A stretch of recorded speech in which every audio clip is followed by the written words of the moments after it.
So welcome po, no? So this is the part 3 of our discussion on corporate income taxation. So ngayon po, pag-aaralin naman po natin about improperly accumulated earnings tax. So ano po ba yung IAET or the improperly accumulated earnings tax? Ito po yung isang form ng penalty tax which is equal to 10%. Ini-impose po ito sa mga corporations on their improperly accumulated taxable income. Supposedly po, meron pong income, di ba? Ito.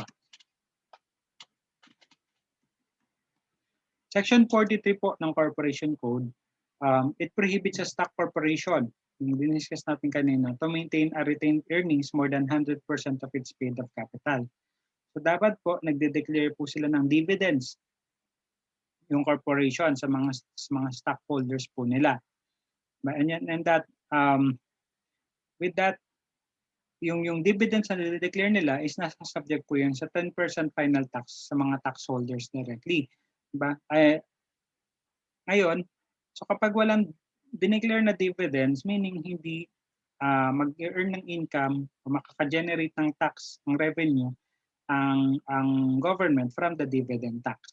Ngayon, sabi ng government, mali yan, di ba? So, yung improperly accumulated earnings tax, isa siyang way para ma-avoid yung tax, sabi rito.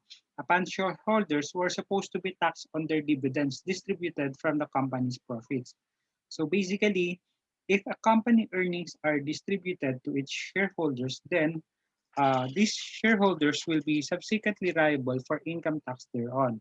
Whereas if the company retains its earnings, shareholders would not be liable for income tax on this undistributed profit. So yun na nga po, di ba? So pag nag-declare ng company ng dividends, yung shareholders magiging liable sila for that. 10% final tax po ng dividends na in-earn or nakuha po nila from the corporation. Whereas kapag ang corporation naman po, hindi po nag-declare ng dividend, na-retain nila improperly yung tax, then wala pong tax na makakolek ang government.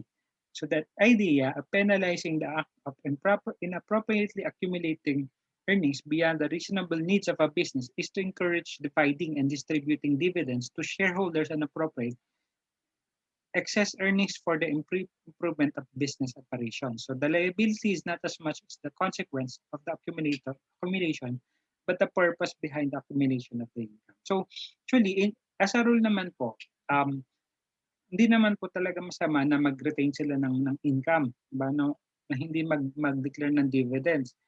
Because probably may mga legitimate explanation or reasons naman, reasonable para mag-retain. Siguro may mga kailangan silang bilhin in the future, yung corporation, diba? But hindi po yun yung pinaparusahan, yung IAET, hindi po yan ini-impose as a penalty based on the accumulation, but based on the ano ba yung purpose behind the accumulation ng income. Sorry.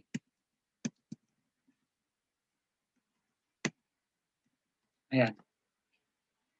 So, ito po, as an example, no, in 2009, si Spratz Inc.'s net profit before tax was 35 million, while its operating expense was 31 million.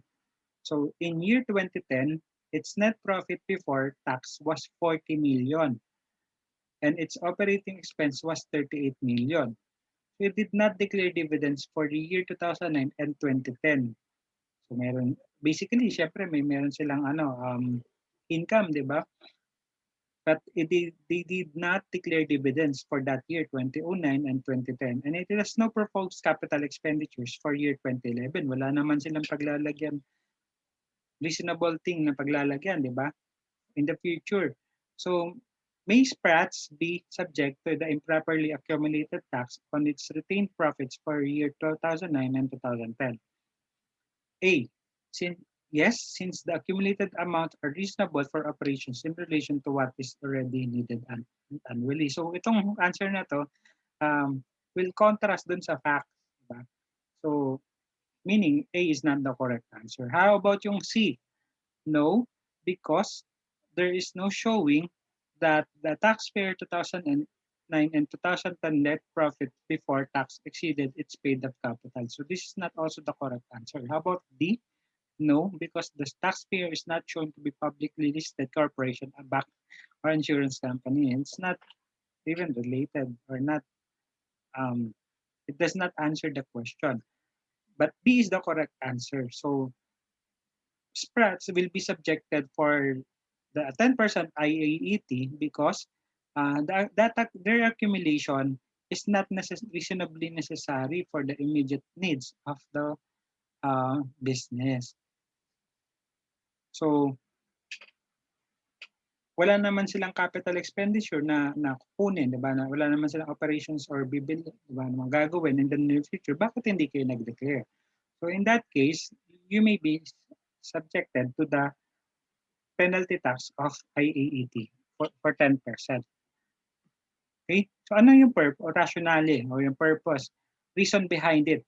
So if profits were distributed, shareholders would be liable to income tax thereon. Whereas if there's no distribution, they would incur no tax in respect to the undistributed earnings and profits of the corporation. Thus, IAET is being imposed, number one, as a penalty for the improper accumulation of its earnings, and two, as a form of deterrent to avoidance tax upon shareholders who are supposedly to pay dividends. So, hindi lang siya isang penalty tax, but it's also a form to avoid yung tax avoidance ang ginagawa ng mga corporations sila. Na dapat magbayad sila, magbigay sila ng dividend sa mga shareholders nila. Okay?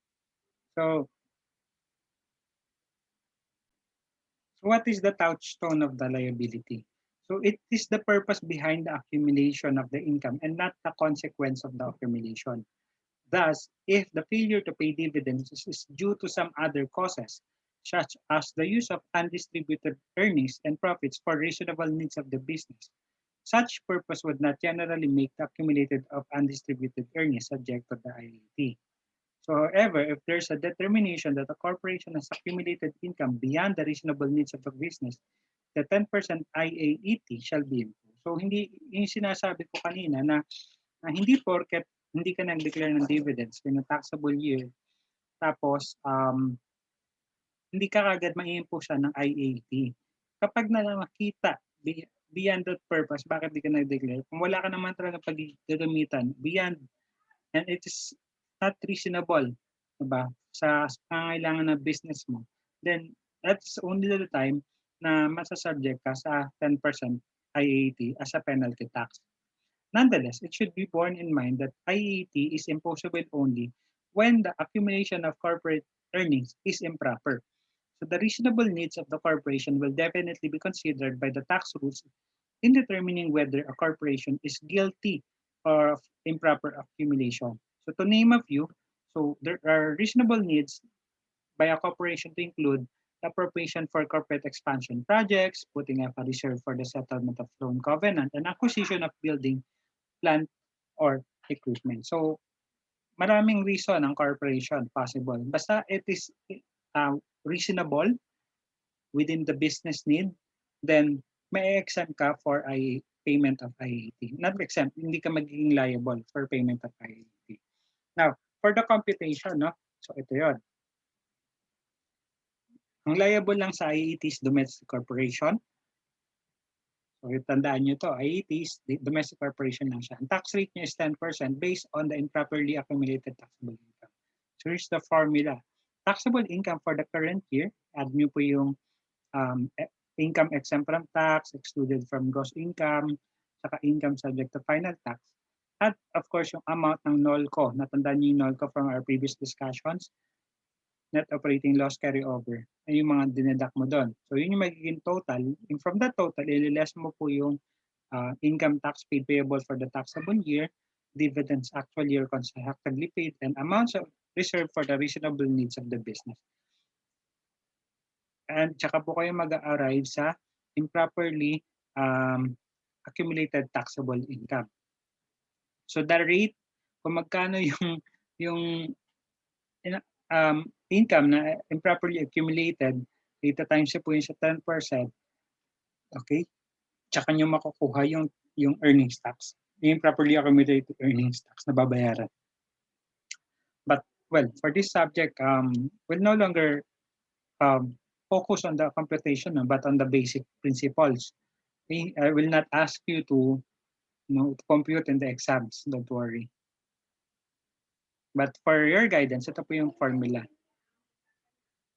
Now, when should you pay the dividend or pay the IAT? So the dividends must be declared and paid or issued not later than 1 year following the close of the taxable year. So for 2009, sa problem natin kanina, by 2010 dapat nabigay mo na yung dividend, di ba?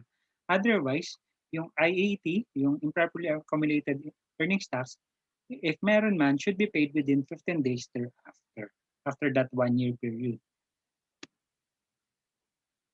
So, hindi po lahat ng corporations is subject for IAT, no? So, sabi nga kanina, it's only domestic corporation. But because, check nyo yung number 8, foreign corporation is not subject to, cannot be subject or exempt from IAT. So, along with that, ayan yung enumerations. Number 1 to 8, publicly held corporations, banks and other non-bank financial intermediaries, insurance companies, taxable partnerships, deemed to have actually constructively received the taxable income under Section 73. Yun po yun sa partnership. No? So we have general professional partnership, non-taxable joint ventures, and enterprises duly registered with PESA, and etc.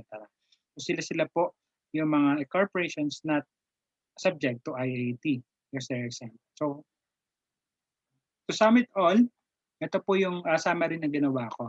Diba? So ito po yung mga taxes na wherein the corporation subject. And sa left part po naman yung types ng or major class ng corporation, corporate taxpayers. So for normal corporate income tax, yung domestic tsaka resident foreign corporation lang po ang magiging subject nito, but not the non-resident foreign corporation. For gross income tax naman po, only the non-resident foreign corporation may be subject to it. For final income tax, lahat po sila pwede po maging subject, domestic corporation, RFC, and NRFC. For minimum corporate income tax, only domestic corporation and resident foreign corporation. For IAET, only domestic corporation is liable. Okay po, so this is important po, no? Now, for the tax rate, ito po yan. In general, sa domestic corporation po, 30% yan na. Pag MCIT naman po is 2%. Kapag proprietary educational institution, proprietary means guys, for profit, ba kumikita privately, hindi siya government naman. So, meron naman ding mga non-profit hospitals. So, 10% po sila if it does not exceed 50% ng mga gross income nila from unrelated trade business. Ito yung in-explain ko kanina. Now, for non-stock non-profit educational institution naman po, exempt po sila from corporate tax as long as its assets and revenues are used actually directly and exclusively for educational purposes lang and other non-profit organizations. Pag yung mga non-stock non-profit educational institution and other non-profit organizations, exempt po sila from payment of the corporate income tax. Now, sa role naman ng resident foreign corporations, ito yung mga special corporation na 2.5% kapag ang income mo is income of international carriers under gross Philippine billings, 10% naman po kapag interest income from foreign currency loans granted to residents other than the offshore business units or local commercial banks. So, ayan naman, hindi ko na po masyad iisa-isahin, no? So, for your reference na lang po yan. And for non-resident foreign corporation, general rule 30% po. Pag reinsurance premiums, exempt. Interest on foreign loans, 20%. Dividend from domestic corporation if the country in which the foreign corporation is domiciled does not impose income tax on such dividends or allows a tax deemed paid credit of 15%. Yan, 50% po yan. 4.8% po kapag rentals and charters payable to non-resident owners of vessels chartered by Philippine nationals. And 7.5% naman po kapag ang sila po yung lessors ng mga derived by lessors ng aircraft, machineries, and other equipment. So final tax po yan. Okay, so yan po yung end ng presentation ko, guys. Maraming pong salamat sa panonood at pakikinig. I hope marami po kayong natutunan. For your questions, you may type it here, so or you may raise it to your class, Beadles. Maraming po salamat and God bless po.